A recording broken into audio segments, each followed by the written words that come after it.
Bible की महाकाव्य कथा की हमारी यात्रा में आपका फिर से स्वागत है। आज हम एक ऐसे अंश में गहराई से उतरेंगे जो भय और विश्वास के बीच संघर्ष को दर्शाता है और परमेश्वर के अनुग्रह की अविश्वसनीय गहराई को प्रकट करता है।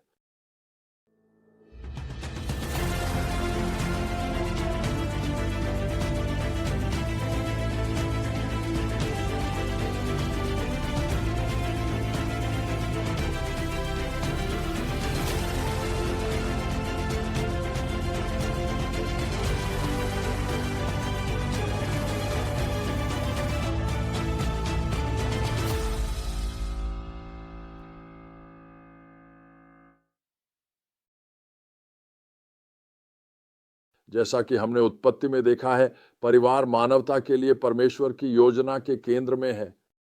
अदन की वाटिका में पहली शादी से लेकर इस प्रतिज्ञा तक कि अब्राहम के वंशज राष्ट्रों के लिए आशीर्वाद बनेंगे, परमेश्वर ने मानव संबंधों के माध्यम से अपनी उद्धारकारी योजना को बुना है।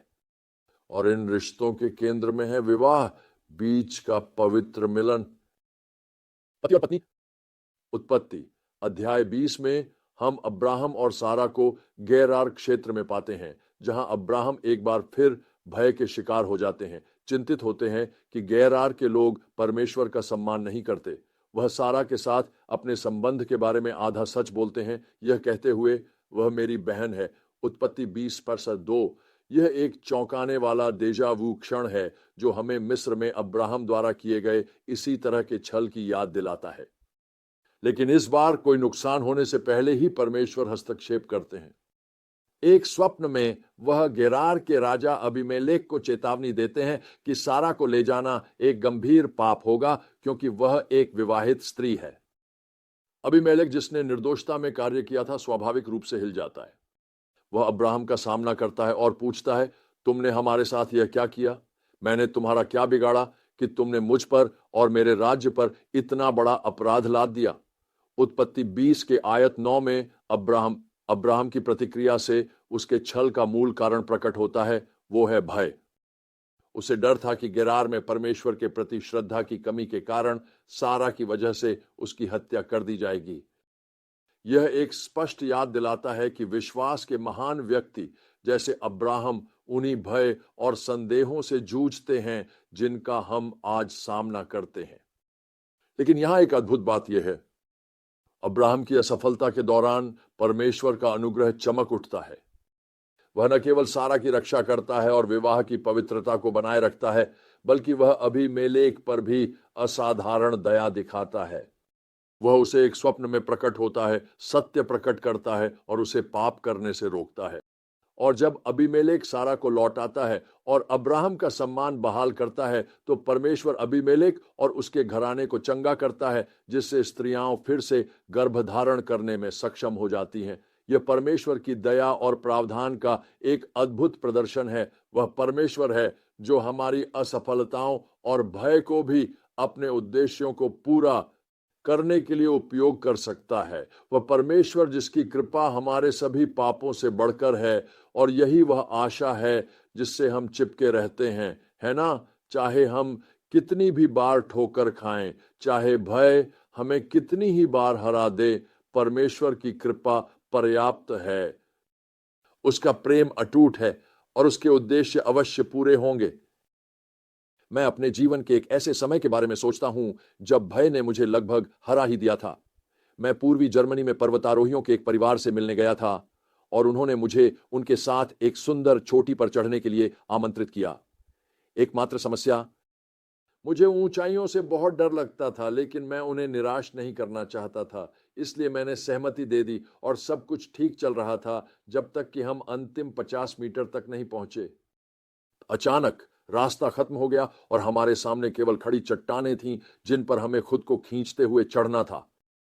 अचानक मेरे अंदर कुछ टूट गया और मैं पूरी तरह डर के मारे चट्टान से चिपक कर जम गया। मेरे दोस्त चोटी पर पहुंचे और नजारे की प्रशंसा करने लगे, लेकिन तभी उन्हें एहसास हुआ कि मैं कहीं दिखाई नहीं दे रहा था। उन्होंने मुझे डर के मारे लकवाग्रस्त पाया, मैं हिल भी नहीं पा रहा था। आखिरकार उन्हें मेरे उंगलियों को चट्टान से जबरदस्ती हटाना पड़ा और मुझे पहाड़ से नीचे ले जाना पड़ा। यह मेरे जीवन के सबसे शर्मनाक पलों में से एक था, लेकिन इसने मुझे एक महत्वपूर्ण सबक सिखाया। डर बहुत शक्तिशाली होता है। यह हमें अपंग बना सकता है, हमें लकवाग्रस्त कर सकता है और हमें उन अविश्वसनीय ऊंचाइयों और दृश्यों का अनुभव करने से रोक सकता है जो परमेश्वर ने हमारे लिए रखे हैं। इसका उपाय परिपूर्ण प्रेम। 1 यूहन्ना 4:18 कहता है, प्रेम में कोई भय नहीं होता, बल्कि परिपूर्ण प्रेम भय को दूर कर देता है। और हमें वह परिपूर्ण प्रेम कहां मिलता है? क्रूस पर यीशु के फैले हुए हाथों में, जो परमेश्वर के सिद्ध पुत्र हैं, जिन्होंने पुकार कर कहा, पिता इन्हें क्षमा कर।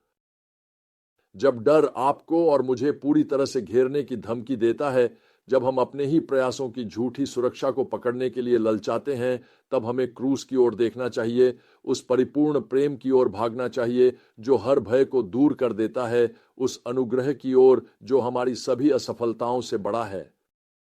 और यह याद रखना चाहिए कि जिसने अब्राहम की असफलताओं को छुड़ाया, वही परमेश्वर तुम्हारी कहानी भी लिख रहा है।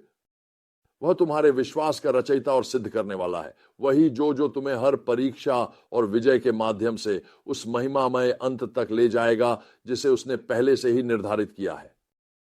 तो आज उस आशा को थामे रहो, विश्वास को चुनो, भय पर विजय पाओ और उस परिपूर्ण प्रेम में विश्राम करो जो तुम्हें कभी जाने नहीं देगा। और भरोसा रखो कि अनुग्रह का परमेश्वर तुम्हारी संघर्षों को भी अनुग्रह की ऐसी सुंदर रचना में बुन देगा जो उसकी महिमा को प्रकट करेगी।